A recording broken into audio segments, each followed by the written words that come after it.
दूसरा कहा रक्षण दोष, अर्जन में भी बहुत मेहनत लगती है, फिर उसकी रक्षा करने में भी बहुत लगती है, उसको संभालना पड़ता है, देखभाल करनी होती है, गाड़ियों की करनी होती है, भवनों की करनी होती है, उसकी साफ सफाई करनी होती है।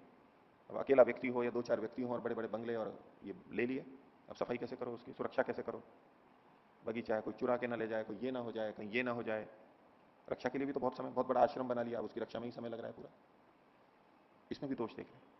अब यहां भी हमेशा ध्यान रखना है कि अपने पास प्राप्त वस्तु की रक्षा नहीं करनी चाहिए, ये उपदेश नहीं है। ये रक्षा तो करनी चाहिए, रक्षा तो आवश्यक है, अप्राप्त की प्राप्ति करनी चाहिए, पुरुषार्थ है, प्राप्त की रक्षा करनी चाहिए, ये उचित है, शास्त्र का विधान है। लेकिन यहां दोष क्यों माना जा रहा है कि हमने आवश्यकता से अधिक को पहले प्राप्त कर लिया, अर्जन कर लिया, और अब उसको रक्षा में ही हम लगे हुए हैं और उसी में हमारा समय जा रहा है, उपयोगिता कुछ ज्यादा हो नहीं पा रही है, थोड़ी सी उपयोगिता रक्षा करने में ही लगे हैं। इसको लौकिक भाषा में जो मुहावरे के रूप में कहा जाता है, हाथी पालना। हाथी पालना यूं तो जिनके लिए आवश्यक है और जो कार्य करते हैं उनके लिए तो ठीक है, लेकिन सामान्य व्यक्ति, हाथी पालना तो अपने आप में बड़े कठिन काम है। उसको इतना खिलाना होगा, उपयोगिता कुछ हो नहीं रही है हमारे लिए, बंधा है बस, इतना खिलाओ उसको, उसकी देखभाल करो, व्यर्थ ही जा रहा है ना हमारे हमारे लिए व्यर्थ जा रहा है। या कोई सामान्य व्यक्ति है, उसको इतनी बड़ी गाड़ी दे दी, अब उसको साफ करो, उसकी रक्षा करो, उसको खड़ी भी नहीं रख सकते, वो कहते हैं चलानी भी पड़ेगी, तो खराब हो जाएगी, बैटरी चार्ज नहीं होगी तो चलानी भी होगी आपको, सुरक्षा करो, कोई गेंद ना मार दे बच्चे खेलते हुए, कांच नहीं टूट जाए, ये वो 10 बातें। तो ऐसे ही रक्षण का दोष है। रक्षा अपने आप में दोष नहीं है, लेकिन अधिक मात्रा में वस्तुएं हो तो रक्षण का दोष होगा।